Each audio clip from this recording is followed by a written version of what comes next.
Good Morning Business. Le débat.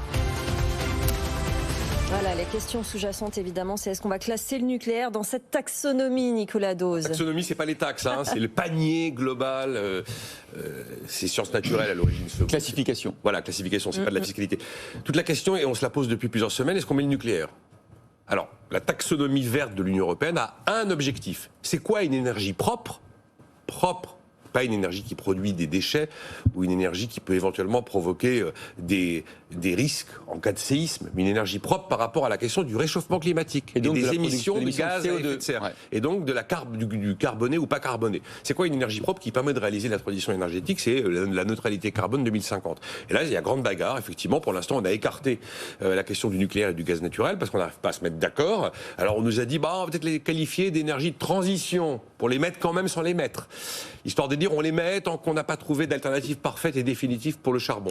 Alors les Allemands, ils veulent le gaz naturel et les Français veulent le nucléaire. Et en fait, au-delà d'un simple choix à Bruxelles, là, sur la taxonomie, on se rend compte à quel point ce choix est très impliquant pour l'avenir. Bien sûr. Et ce choix, en fait, est vraiment l'enjeu de l'innovation derrière. Parce qu'à partir du moment où une énergie sera classée hors taxonomie, elle risque de se retrouver d'une certaine manière sur la touche, d'une certaine manière marginalisée.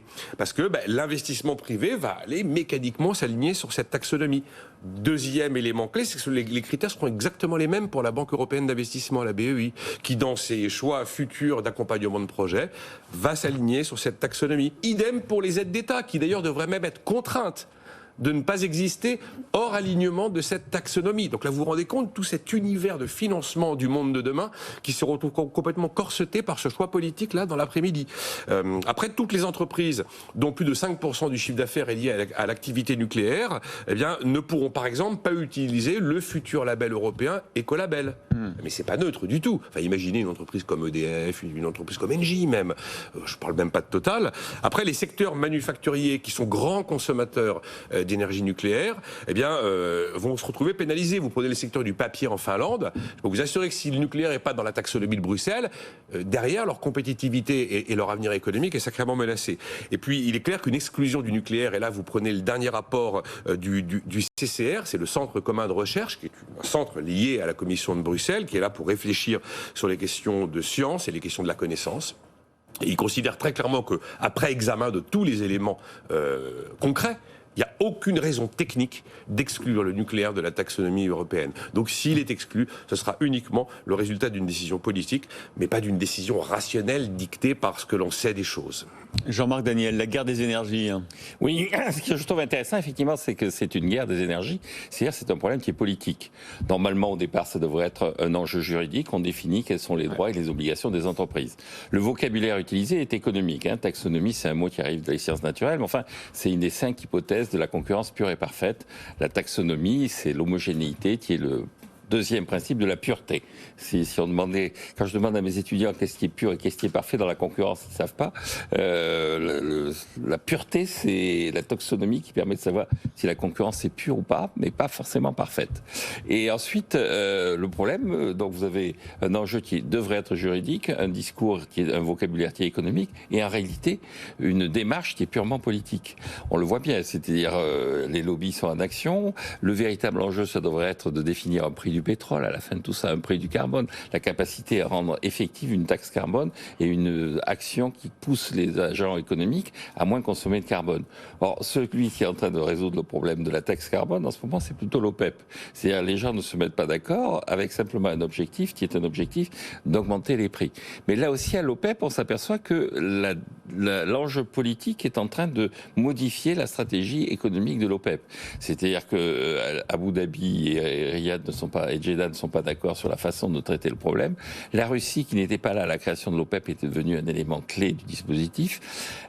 Au moment où a été créé l'OPEP, il s'agissait de sanctionner en partie les gens qui soutenaient Israël. Le premier choc pétrolier est issu de la guerre de 73.